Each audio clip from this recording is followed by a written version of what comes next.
যে ভগৱান শ্ৰীকৃষ্ণৰ কোনো উচ্চ আসনত বহি নাথাকে, মাতৃ পিতৃৰ মাজতে আমাৰ ভগৱান থাকে। গতিকে যি আমি অত্যন্ত আহ্লাদিত যে আমাৰ বিপ্লৱ দাসে আজি মাতৃ তেওঁৰ এই যিটো মানে সুকীৰ্তি তাৰ কাৰণে তেওঁ মাতৃকো আজিৰ তাৰিখত তেওঁ সহযোগ আগবঢ়াইছে। গতিকে আমি সকলোৱে তেওঁৰ কাৰণে ভগৱানৰ ওচৰত প্ৰাৰ্থনা জনাম যে তেওঁ আৰু তেওঁৰ মাতৃৰ যাতে জীৱন আগন্তুক জীৱন যাতে সুখময় হয় আৰু তেওঁলোকে যাতে এই হোলীৰ ৰঙৰ উৎসৱেৰে বা ৰঙৰ ৰঙেৰে তেওঁলোক যাতে ৰঙিয়ান হয়। গতিকে এতিয়া কৰিব পাৰিব আপোনালোকে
দেৰি হয়েছে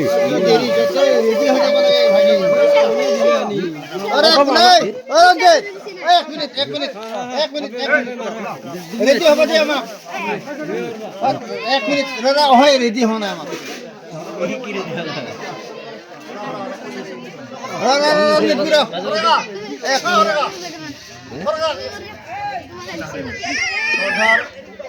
আমাৰ গাঁৱৰ সম্মানীয় সভাপতি মহোদয় প্ৰাক্তন সভাপতিদ্বয় আমাৰ মাজত উপস্থিত থকা আমাৰ গাঁৱৰ শ্ৰদ্ধাৰ আই মাতৃ বাপ বন্ধু সমস্ত আজি আমাৰ সৌভাগ্যৰ দিন আমাৰ ৰাজ্য সদস্য শ্ৰীযুত বিপ্লৱ দাস ডাঙৰীয়াই তেওঁৰ মাতৃ সহিতে আমাৰ মাজত উপস্থিত হৈছে। তেওঁ আমাৰ ৰাজ্যৰ যিটো দৌল আমি নিৰ্মাণ কৰিছিলোঁ তেওঁ বুজন সংখ্যক ধন আমালৈ আগবঢ়াইছিল, প্ৰায় 80,000 টকা আমালৈ আগবঢ়াইছিল।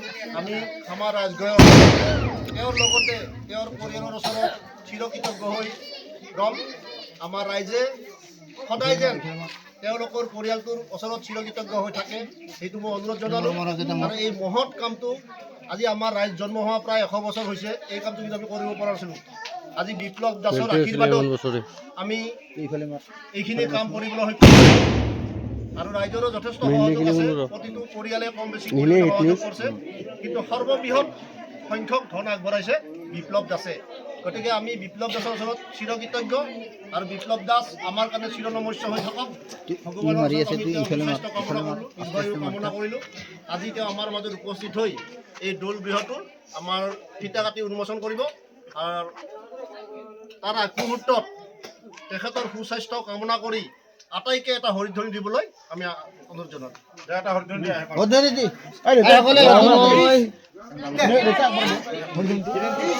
একফালে মাৰি লাহে লাহে মাৰি ইফালে ইফালে মাৰিব লাগে, লাহে লাহে ঘূৰি আৰু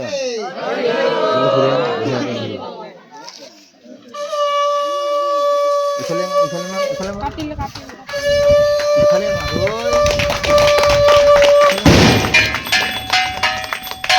লাহে লাহে ঘূৰাব লাগে। ইফালে মই ফিটা কাটব গ'লে উঠাব নাপালোঁ।